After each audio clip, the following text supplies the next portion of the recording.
Guillaume Villadier en direct du Palais de Justice de Paris. Guillaume, bonsoir. La lecture du délibéré était prévue à 17 h. Il y a du retard, semble-t-il. Ce qui est sûr, c'est qu'on va assister à l'épilogue d'un procès hors norme dans l'histoire judiciaire française. Oui, la fin d'un procès d'exception, 10 mois de débat, 148 jours d'audience.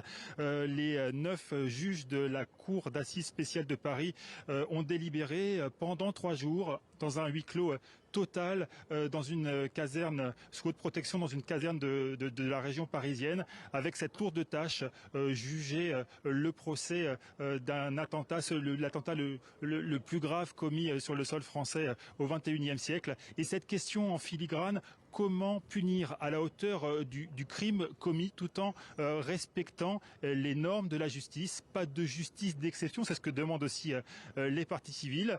Alors, vous le disiez, le procès, l'énoncé du jugement a été repoussé d'1 heure et demie. On l'a appris dans l'après-midi. Visiblement, le délibéré aurait pris plus de temps. Donc encore de l'attente pour tous les gens qui sont là, beaucoup de journalistes, mais surtout pour les parties civiles. Nous avons rencontré plusieurs parties civiles, des associations de victimes, notamment Philippe Duperron qui préside l'association de victimes Life for Paris et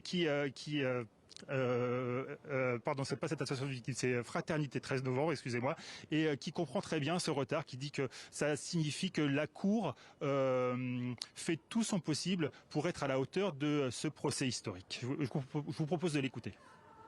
Je suppose et je suis convaincu que c'est pour de bonnes raisons, pour la raison que la Cour entend se donner le maximum de temps pour peser au trébuchet toutes les décisions qui doivent être prises.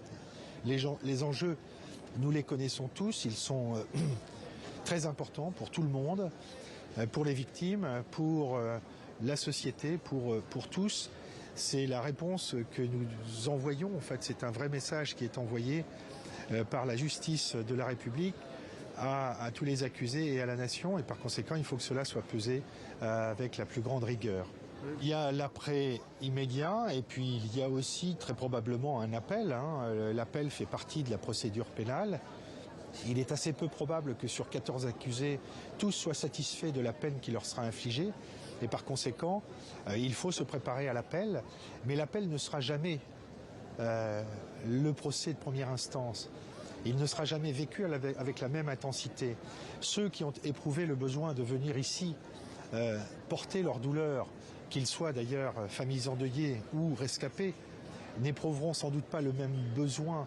Cet aspect cathartique du procès qu'on a tous vécu et parfaitement senti comme étant réel, eh bien, je ne pense pas qu'il sera vécu de la même façon en appel.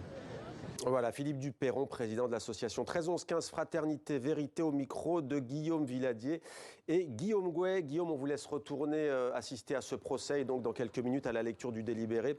Vous revenez vers nous, bien entendu, dès que l'actualité l'exige. On attend donc ce verdict.